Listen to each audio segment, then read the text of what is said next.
다 같이 기도드리겠습니다.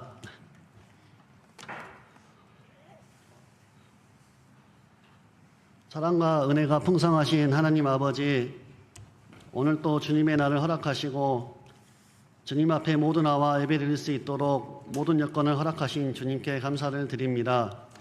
우리의 예배를 기쁘게 받아주시옵소서.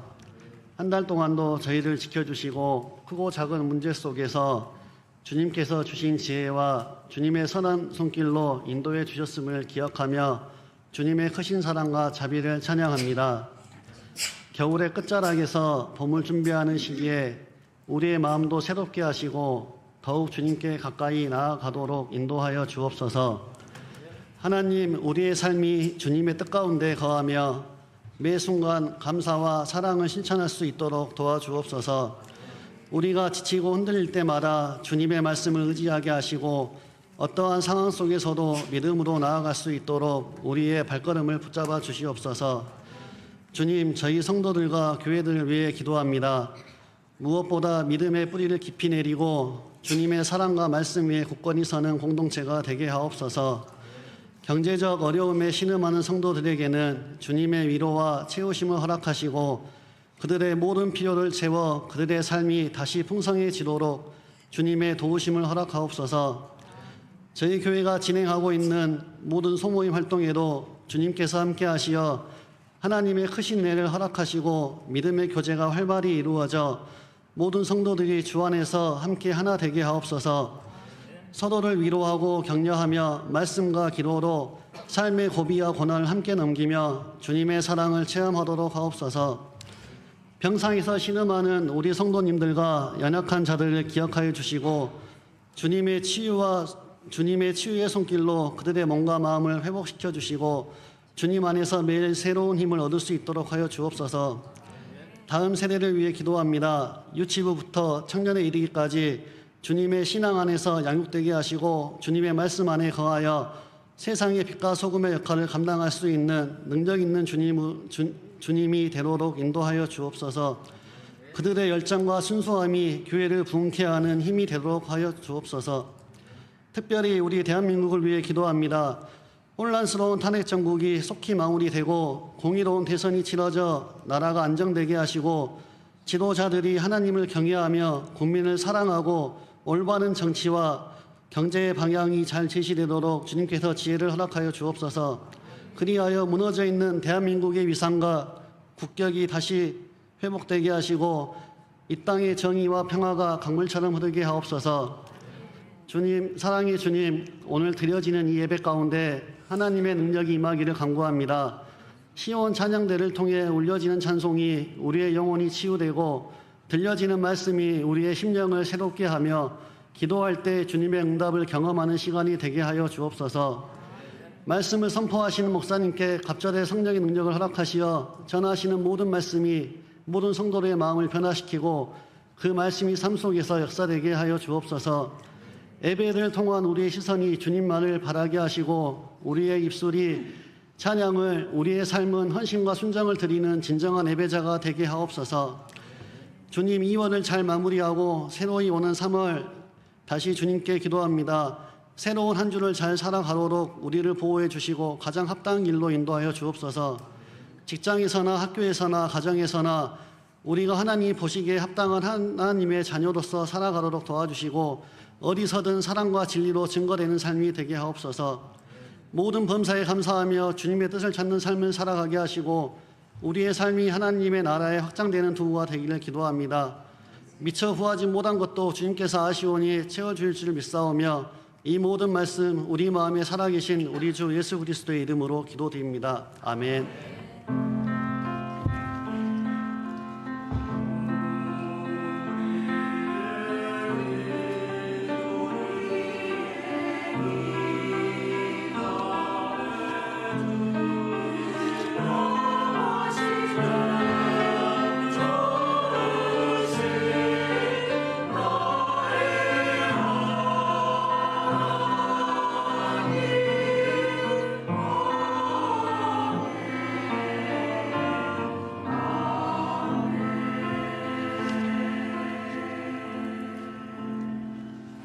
주연저로 7번째 주일인 오늘 우리에게 주신 하나님 말씀은 신약성서 누가복음 3장 15절에서 22절까지 말씀입니다.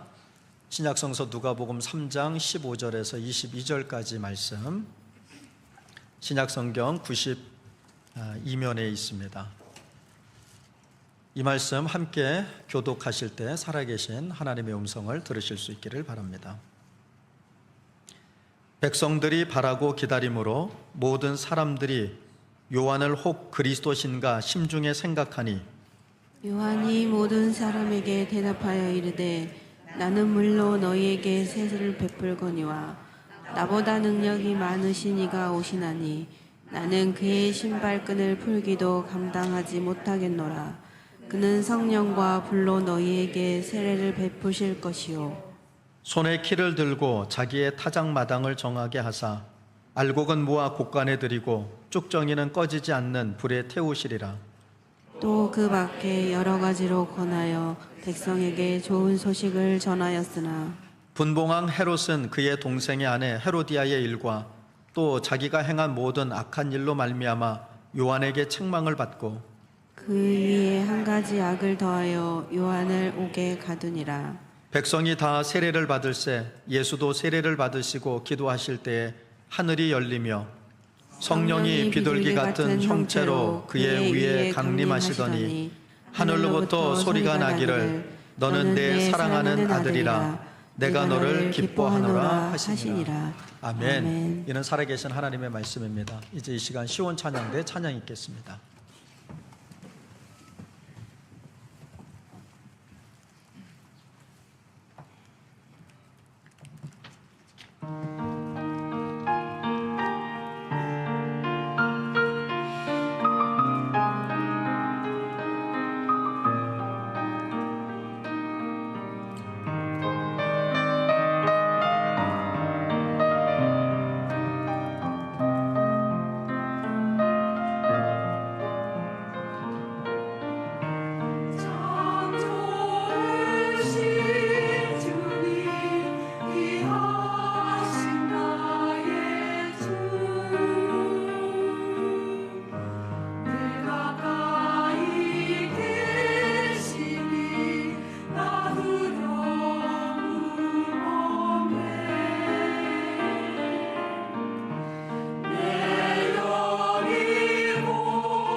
아멘.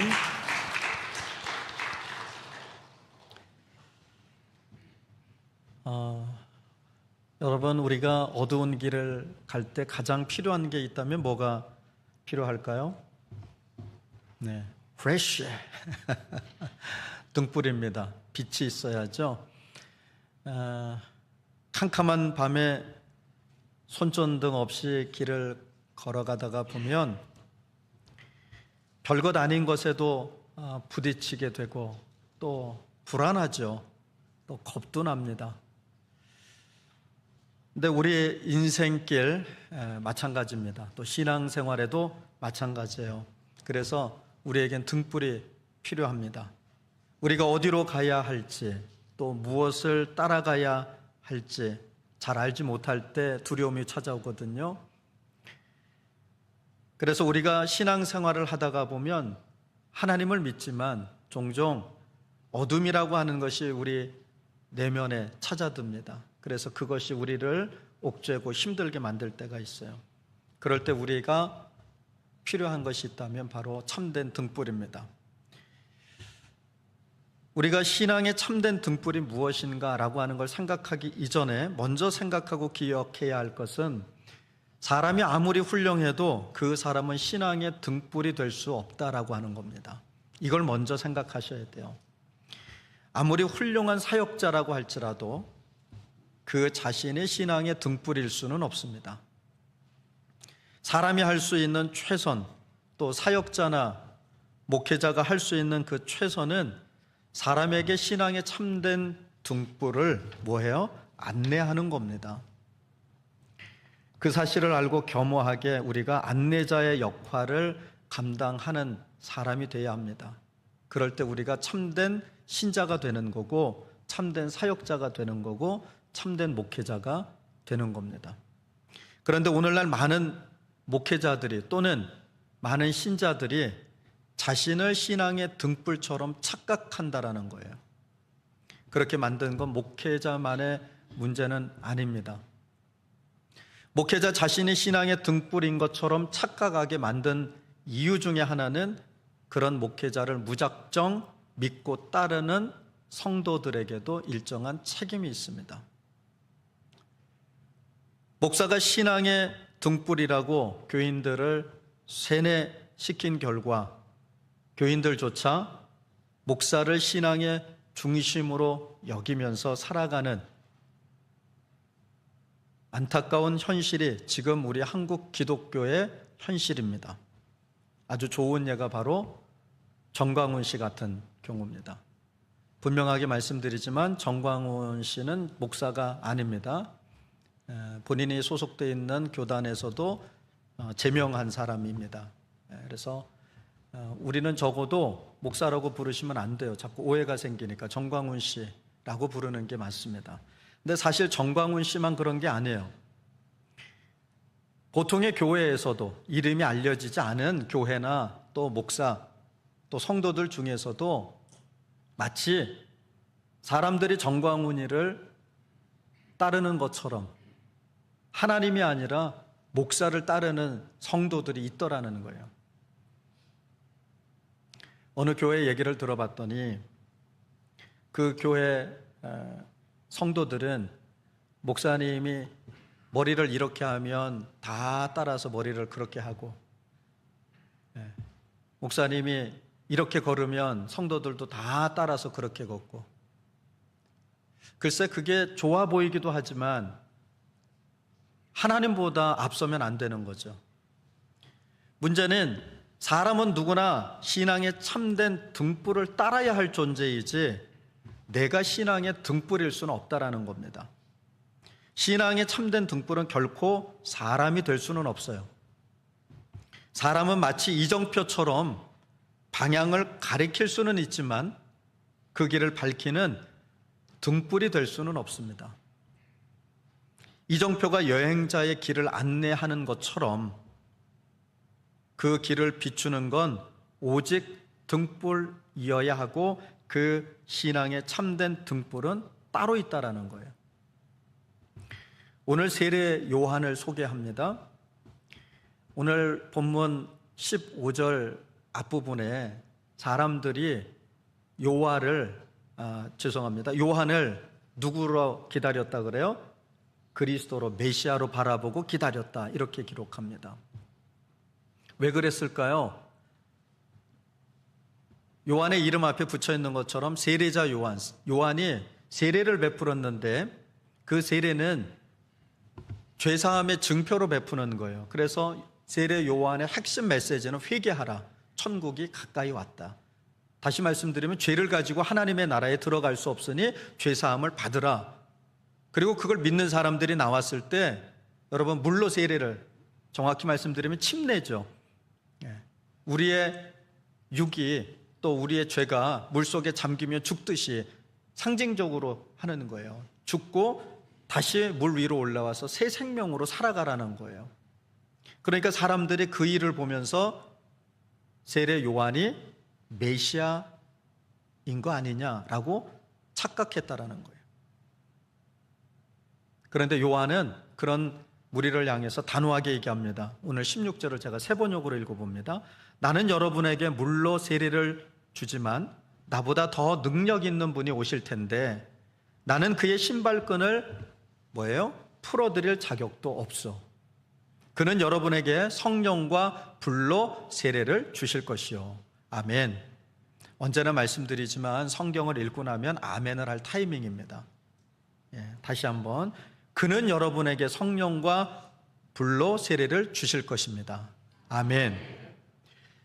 여러분, 요한은요, 자신이 회개를 선포하고 하나님의 복음을 전하고 또 죄사함의 증표인 세례를 베풀었지만 본인은 메시아가 아니라 메시아가 오실 그 길을 안내하는 안내자에 불과합니다라고 얘기하는 거예요. 근데 참 세례자 요한이 대단한 사람이다 싶은 게 바로 이런 면이에요. 보통의 사람이라면요, 사람들이 자신을 높이면 다 넘어지게 돼 있어요. 그래, 내가 했어. 처음엔 다 주님이 했다라고 얘기하지만 자꾸 사람들이 옆에 와가지고 주님이 하신지 다 알죠. 그래도 목사님 아니면 누가 했겠어요. 집사님 아니면 누가 했겠어요. 성도님 아니면 누가 했겠어요. 하고 자꾸 옆에 와서 세상 말로 얘기하면, 펌프질을 하면 사람 마음이 흔들리는, 내가 했구나, 이런 생각이 드는 거예요. 세례 요한은 오직 했겠어요. 많은 사람들이 세례 요한에게 여러분 세례를 받으러 나왔다라는 얘기는 세례 요한의 영향력이 그만큼 대단했다라는 얘기예요. 메시아로 여길 만큼, 메시아로 기다릴 만큼. 그런데 세례 요한은 그런 사람들의 이야기를 다 물리치고 뭐라고 얘기해요? 나는 메시아가 아니란다. 메시아가 오실 텐데 나는 그분의 신발끈 푸는 것조차도 감당할 수 없는 그런 연약한 존재야. 그러면서 그가 오실 텐데 그는 성령과 불로 세례를 주실 거야, 이렇게 얘기합니다. 자신은 물로 세례를 주고 오실 그이는 성령과 불로 세례를 준다라는 말이 뭐예요? 우리를 사랑하셔서 우리의 모든 죄를 완전히 사해 주시는 죄 사함의 은총을 베푸실 이가 따로 있다라고 하는 거예요. 내가 여러분의 죄를 사해 줄 수는 없습니다. 하나님 앞에 고백하니 믿음으로 우리가 고백한다라고 상징적으로 여러분에게 세례를 베푸는 거지만 진짜 여러분의 죄를 완전하게 사해 주실 분이 따로 있습니다, 이 얘기예요. 그리고 성령으로 세례를 준다라는 말은 뭐예요? 거듭났다라는 얘기예요. 죄로 죽고 새 생명을 얻는데 그 새 생명을 줄 수 있는 사람은 내가 아닙니다. 나는 그 새 생명으로 인도하는 사람에 불과합니다. 그가 오실 거예요 라고 얘기하는 거예요. 그리고 어때요? 오늘 본문에 보니까 예수님께서도 세례 요한에게 나와서 세례를 받으시더라 라는 얘기가 나오는 겁니다. 참된 구원자는 사람일 수 없어요. 아무리 그가 능력이 있어도, 그의 기도가 힘이 있고 그의 말씀이 능력이 있어도 여러분, 사람이 우리의 영혼을 구원할 수는 없습니다. 그저 우리의 영혼이 구원받을 수 있도록, 우리의 영혼이 새로워질 수 있도록 그 길을 안내할 수는 있죠. 얼마나 잘 안내하느냐, 정확하게 안내하느냐, 그건 사람이 하는 일이고 그걸 잘하는 사람이 있고 조금 못하는 사람이 있을 수는 있어요. 하지만 아무리 그가 말씀을 여러분 귀에 쏙 들리게 여러분의 심금을 울리게 말씀을 전한다고 해도 그가 여러분의 영혼을 구원할 수는 없다라고 하는 거예요. 여러분, 사람이 아니라 그래서 우리는 말씀을 따라가야 합니다. 신앙의 참된 등불은 하나님의 말씀뿐이에요. 이것을 시편 119편 105절에서 분명하게 말씀합니다. 이렇게 말씀하고 있어요. 제가 세 번역으로 읽을게요. 주의 말씀은 내 발의 등이요 내 길의 빛입니다. 아멘. 하나님의 말씀만이 여러분 내 발의 등불이고 내가 가야 할 길을 비추는 빛이라는 겁니다. 그러면 사람은요 그저 그 길을 안내하는 안내자에 불과하다, 이정표에 불과하다라고 하는 겁니다. 사람을 신앙의 중심에 두는 건 위험합니다. 목회자는 또는 영적으로 남들보다 좀 위에 있는 사람은 여러분 등대지기이지 등대 자체일 수는 없습니다. 그렇게 우리는 오직 하나님의 말씀만을 따라야 합니다. 목회자가 하는 역할은, 또 영적인 리더들이 하는 역할은 등대지기가 되어야 합니다. 목회자나 교회 안의 리더나 또 가정에서 리더들은 우리를 주님께 인도하는 역할을 감당하는 거예요. 가족과 이웃을 위해서 신앙의 등불을 비추는 삶을 사는 거예요. 모범을 보이는 거예요. 빛이 임한 사람이 어떻게 빛을 발할 수 있는지를 보여주는 사람이 목회자고 성도인 것입니다. 우리 자체가 빛일 수 없다라는 거예요. 거듭 말씀드리지만 성경은 주님의 말씀만이 신앙의 유일한 등불이라고 얘기합니다. 그러니까 주님이 너희는 세상의 소금이요 빛이라고 하는 것은 내 자신 자체가 빛이라는 말이 아니라 내 안에 예수가 계실 때 그 예수의 빛을 발하는 빛이 된다라는 뜻인 거예요. 내가 빛이라는 말이 아니에요. 주님의 말씀만이 우리 신앙의 참된 등불입니다. 사람이 바른 길을 걷고 싶다면 마치 나침반이, 여러분 항상 어디를 가리키고 있어요? 나침반은 북쪽을 가리키고 있어요. 그게 정상적인 나침반이에요. 그리고 사람이 움직일 때마다 북쪽을 기준으로 놓고 얘가 방향을 잡아주는 거예요. 그렇듯이 여러분 우리 스스로 주님의 말씀이라고 하는 등불을 따라가야 해요. 그런데 세상을 살다가 보면 하나님의 말씀이 아닌 다른 것을 따라가도록 우리를 유혹하는 것들이 많이 있더라는 거예요. 사람의 말이 그렇죠. 요즘 같으면 인터넷이 그래요. 하나님 말씀보다, 성경에 기록되어져 있는 하나님의 말씀보다 인터넷에 올라온 글들을 더 많이 신뢰하는 거예요. 제가 하나님 말씀을 전하면서 정말 성도들하고 이렇게 대화할 때 정말 자괴감을 느끼고 가슴이 아플 때가 언제냐면요, 하나님의 말씀을 가르쳐 드리는데도 불구하고 자신이 유튜브나 또는 인터넷에서 봤던 지식을 가지고 목사님이 그건 몰라서 그래요 라고 얘기할 때 자괴감이 들어요. 여러분, 사람의 말은요 때로는 아지랑이처럼 흔들려요. 바뀌기도 해요. 하지만 유일하게 이 세상에서 변치 않는 것이 있다면 오직 하나님의 말씀뿐이에요. 이 말씀이 오늘 우리를 구원하는 겁니다. 사람의 달콤한 말이 아니라, 사람의 지식이 아니라, 사람의 지혜가 아니라 하나님의 말씀만이 오늘 우리를 구원한다라는 겁니다. 오늘 우리를 주님께로 이끄는 유일한 길은 하나님의 말씀뿐이에요. 여러분, 성경을 한번 보세요. 우리가 믿는 예수님이 누구신지 하늘이 직접 증언합니다. 오늘 본문 22절이에요. 제가 세 번역으로 읽어볼게요. 성령이 비둘기 같은 형체로 예수 위에 내려오셨다. 그리고 하늘에서 이런 소리가 울려왔다. 너는 내 사랑하는 아들이요, 나는 너를 좋아한다. 아멘. 예수님께서 세례를 받으시고 무트로 올라오셨을 때 하늘문이 열리고 하늘에서 내려온 소리가 뭐예요? 너는 내 사랑하는 아들이다. 나는 너를 좋아한다. 이게 예수님 귀에만 들린 것이 아니라 그곳에 모여 있었던 모든 사람들이 다 들었을 거예요. 무슨 말이에요? 예수님만이 여러분 우리의 참된 생명이시다라고 하는 걸 하늘의 하나님이 선포하시는 거예요. 그러면서 오늘 이런 말씀을 주시는 겁니다. 지금 목이 말라 물을 찾는 사람이 있습니다. 그러면 누군가가 그 사람에게 이렇게 얘기합니다. 저기 가면 시원한 물이 있습니다. 가르쳐 줄 수 있어요. 그렇죠? 하지만 목마른 사람이 지금 내 갈증을 해소하려면 어떻게 해야 합니까? 가르쳐 준 곳으로 가서 샘의 물을 길어서 내가 마셔야 하는 거예요. 신앙도 마찬가지예요.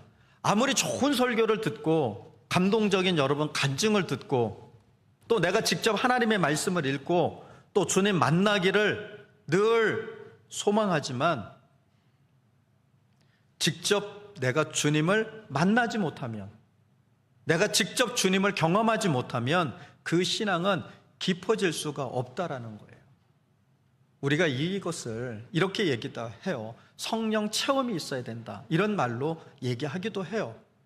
다시 말씀드리면 성령이 우리를 하나님의 말씀이 기억나게 해서 하나님의 말씀으로 우리를 영적인 자리로, 빛의 자리로, 생명의 자리로 이끌어 가실 텐데 그거 거부하지 않고 순종해서 그 길을 가는 사람, 그래서 하나님이 나를 어떻게 살리시고 도우시고 인도하시는지를 경험하는 사람들이 점점 신앙이 깊어져서 어떤 시련이 와도 주님을 떠나지 않고 주님을 버리지 않고 하늘 길을 향해서 걷게 된다라는 거예요. 여러분, 우리의 신앙을 밝혀주는 등불은 오직 하나님의 말씀입니다. 어두운 밤바다에 여러분 등대가 방향을 알려주듯이 어디로 가야 할지 알지 못할 때, 답답한 인생길을 걷고 있을 때 오늘 우리가 붙들어야 할 것은 바로 하나님의 말씀이에요. 그 말씀이 등불이 돼서 오늘 우리가 어디로 가야 할지를 방향을 잡아주시고 인도하신다라는 거예요. 그런데 문제는 어떤 사람들은 등대지기가 아니라 거짓 등대처럼 행동한다는 거예요. 등대지기의 역할은 단순합니다. 저기 등대가 있습니다. 저 빛을 따라가십시오 라고 안내하기만 하면 되는 거예요. 저와 여러분이 이 땅을 살면서 반드시 해야 될 모든 성도들에게 주어져 있는 사명이 있죠. 그게 뭡니까?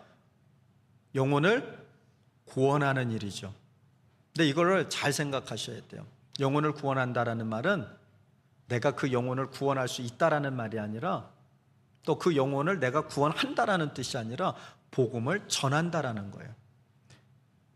우리는요, 누가 구원받을 자일지 알 수 없습니다. 그렇기 때문에 사람 가리지 않고 그저 복음을 전하면 되는 거예요. 그 영혼을 구원하시는 분은 누구십니까? 하나님이세요. 그건 하나님의 역할인 거예요. 그걸 우리가 할 수는 없어요. 목회자들이 아무리 기도하고 열심히 준비해서 설교한다고 여러분 구원에 이를 수 있습니까? 그런 경우도 있겠죠. 근데 그걸로 구원을 받는 게 아니잖아요. 그저 안내하는 거예요. 이 길로 가십시오. 결국 구원에 이르려면 그 말씀을 들은 이들이 그 길로 가야 하는 거예요. 그런데 어떤 사람들은 마치 자신이 등대인 줄로 착각하고 뭐라 그래요? 나를 따르라고 얘기해요. 내가 빛이라는 거예요. 그런데 잘못 따라가면 어떻게 될까요? 무너지는 거죠. 배가 여러분 등대를 제대로 보고 가야지, 등대가 아닌 것을 등대인 것으로 착각하고 갔다가는 암초에 부딪히고 침몰하는 겁니다. 목회자가 됐든 아니면 평신도 사역자가 됐든 아니면 신앙의 위대한 인물들이 됐든 우리는 모두가 다 등대지기일 뿐이라는 겁니다. 진짜 빛은, 우리의 참된 신앙의 등불은 오직 하나님의 말씀뿐이에요. 말씀이 여러분을 인도해야 합니다. 여러분, 결국 신앙은 내가 직접 걸어가는 길입니다. 아무리 많은 사람이 신앙의 길을 안내해도 내가 걷지 않으면 아무 소용이 없다는 거예요. 내가 직접 말씀을 읽고 묵상하고 주님과 교제해야 합니다. 내가 직접 하나님 앞에 기도해야 합니다. 그럴 때 우리는 주님과 함께 걷는 기쁨을 누리게 됩니다. 세상이 광야 같아도 샘물이 솟아나는 은혜를 경험할 수 있습니다. 바로 주님의 말씀을 따라갈 때 그런 일들이 우리 안에서 벌어진다는 거예요. 그러면 우리는 어떻게 해야 될까? 첫째, 매일 말씀을 묵상하십시오. 하루에 한 장이라도 성경을 읽고 기도하는 시간을 가지셔야 돼요. 자, 우리 속으로만 한번 손을 들어보시게요. 지금 우리 교회가 1년에 성경 일독하자고 성경 읽기표를 나눠드렸어요. 평일에는 보통 3장에서 4장, 주일은 보통 5장 정도 이렇게 해서 1월 1일부터 이제 2월 달까지, 12월 달까지 하면 이게 일독을 하게 돼 있어요. 자, 나는 매일 성경 읽기표를 가지고 성경을 읽고 있다. 손. 마음으로만. 왜냐하면 안 읽는 분들이 상처 입을까 봐. 손. 자, 매일은 못 읽지만 그래도 2, 3일 정도, 일주일에 하여간 한 번 이상은 내가 그래도 읽기표 가지고 하나님 말씀을 읽고 있다. 손. 다 표정 보면 알아요, 내가. 자, 나는 아예 못 읽고 있다. 손. 아예 못 읽고 있다. 손 드신 분들은 회개하십시오. 그 얘기는 왜냐하면 여러분들이 지금 하나님의 말씀을 따라가는 게 아니라 세상을 따라가고 있다라고 하는 증거입니다. 제가 찾아본 영상은 아닌데 이렇게 영상을 보다가 보니까 그 영상을 제가 한번 보면 이게 연결이 돼서 원치 않는데도 계속 그 영상을 열어놓으면 관련된 영상들이 떠요. 그런데 최근에 몇 주 전부터 무슨 영상을 봤냐면 계속 보니까 저도 마음이 지금 흔들리긴 하는데 나이가 들면서 이렇게 주름이 생기고 처지죠. 그랬더니 이렇게 땡기는 영상이 있어요. 이렇게 땡겨가지고 이마에다 묶는 게 있더라고요. 그러니까 뭐 몇 시간이면 시술로 간단하게 된대요. 근데 여러분, 나이 들고 늙는 것은 하나님이 정하신 너무나 자연스러운 일에 너무 땡기지 마세요. 잘못하면 배꼽이 이마에 가 있어요. 너무 땡기지 마세요. 안 땡겨도 괜찮아요. 다 이뻐요. 근데 우리가 그런 거에는 관심이 가고 그런 거는 어디서 하나 찾아보고 또 나이 드는 것이 지극히 정상이죠. 나이 들면서 얼굴이 여러분 피부가 처지고 나이 들어 보이는 건 지극히 정상이에요. 그런데 그거 싫다고 땡기고 그런 거에는 온 힘을 쏟잖아요. 그러면서 우리의 영혼을 살리는 그 일을 위해서는 얼마나 힘을 쏟고 있느냐. 그러니 일주일에 단 한 번도 성경을 읽지 않는다면 회개해야 된다는 거예요. 회개하셔야 돼요. 회개한다라는 말은 무슨 말이에요? 돌이키라는 말이에요. 말씀을 읽으시라는 거예요. 이거 없으신 분 마음으로만 손. 없다는 얘기는 안 읽는다는 얘기일 수도 있겠다 싶은 생각이 들어요. 왜냐하면 요거 읽기표대로 읽어보자고 했잖아요, 공동체가. 그러면 같이 가는 거예요. 자, 그런데 아직까지 안 읽었다 그러면 여러분 지금부터 하시면 돼요. 1월 달부터 지금까지 못 읽은 거 전부 다 읽으려고 그러면 시험 들어요. 그러니까 못 읽어서도 괜찮아요. 언제부터 읽어요? 오늘 거부터 읽으시면 돼요. 근데 이번 한 주간 또 살다가 보니까 또 며칠 빠졌네? 그럼 며칠 거 또 당겨서 읽으려면 또 시험 들어요. 그러니까 어디서부터 읽어요? 오늘 거부터 읽어요. 오늘 거부터. 괜찮아요. 그리고 못 다 읽은 건 언제 읽으면 돼요? 내년에 가서 다시 또 읽을 거예요, 우리가. 그때 집중해서 그거 읽으시면 돼요. 중요한 건 꾸준히 하려고 하는 노력. 내가 읽지 않으면, 내가 그 말씀을 붙들지 않으면 하나님이 말씀으로 나를 이끄신다라고 하는 걸 경험할 수가 없다 그 말이에요. 그러므로 매일 성경을 읽으세요. 성경을 읽으라는 말은 다른 말로 얘기하면 사람 보지 말고 주님 바라보라는 얘기예요. 어려움이 찾아오면 우리 마음속에 제일 먼저 드는 마음이 뭐예요? 누가 내 문제를 해결해 줄 수 있을까? 자꾸 사람부터 찾는다라는 거예요. 돈 있는 사람 누군지, 힘 있는 사람 누군지, 이 문제 해결해 줄 수 있는 사람이 누군지 사람부터 찾는다는 거예요. 그건 다음 일이에요. 우리가 먼저 해야 될 일은 말씀으로 들어가는 거예요. 내가 이런 일을 당하는 것이 나의 문제일까? 아니면 하나님이 나에게 내 믿음을 보시고자 하시는 시험일까? 말씀으로 들어가서 먼저 하나님을 향해 물으시라는 거예요. 그리고 나서 주님 앞에 나가면 주님이 우리에게 길을 보여주신다는 거예요. 두 번째로는 여러분, 가족과 함께 신앙을 나누십시오.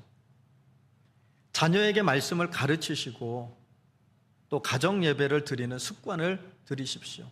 주일날은 무슨 일이 있어도 내 새끼가 아무리 피곤하고 힘들어도 억지로라도 끌고 나오세요. 이젠 그럴 수 있는 나이가 지나가 버린 자녀들이 있죠. 힘으로 안 되잖아요. 여러분, 우리는 서로가 길을 비추는 등대가 아닙니다. 등대직일 뿐이에요. 자식에게, 부모에게, 형제에게, 이웃에게, 동료에게 여러분, 신앙의 길을 갈 수 있도록 안내하셔야 돼요. 그러나 우리에게는 한 줄기 찬란한 빛, 신앙의 참된 등불인 말씀이 있잖아요. 그 말씀을 붙들면 여러분, 길이 보입니다. 그 말씀을 따라가면 우리는 주님께 닿게 되어 있습니다. 오늘 이 아침 우리 모두 그 말씀을 가슴에 새기고 함께 믿음의 길을 걸어가기를 간절히 소망합니다. 말씀이라는 생명의 빛을 서로의 눈앞에 비추며 넘어지면 손을 잡아 일으켜 주시고 약해지면 격려하면서 우리가 주님을 또 주님께서 기다리시는 저 끝까지 우리가 함께 걸어갈 수 있기를 간절히 바랍니다. 이것을 위해 우리가 우리 자신을 돌아보는 세 가지 질문을 해보면 좋겠습니다. 먼저는 나는 신앙의 중심을 어디에 두고 살아가고 있는가? 또 매일 말씀을 읽고 순종하는 삶을 살고 있는가? 가족과 함께 신앙을 나누기 위해서 어떤 실천을 할 수 있을까? 한번 우리 자신을 돌아보는 질문을 통해서 정말 우리를 이끄시는 유일한 분은 오직 주의 말씀밖에 없다라고 하는 믿음으로 말씀 안에 살아가는 저와 여러분 되기를 간절히 바랍니다. 기도하겠습니다. 하나님, 우리의 신앙을 인도하시는 참된 등불이 주님의 말씀임을 깨닫게 하심을 감사합니다. 우리가 사람을 의지하는 것이 아니라 오직 주님의 말씀을 따라가게 하시고 날마다 주님과 동행하는 삶을 살게 하옵소서. 우리의 가정과 교회가 말씀 위에 바로 서게 하시고 우리의 신앙이 더욱 깊어지게 하옵소서. 감사히 예수님의 이름으로 기도를 드립니다. 아멘.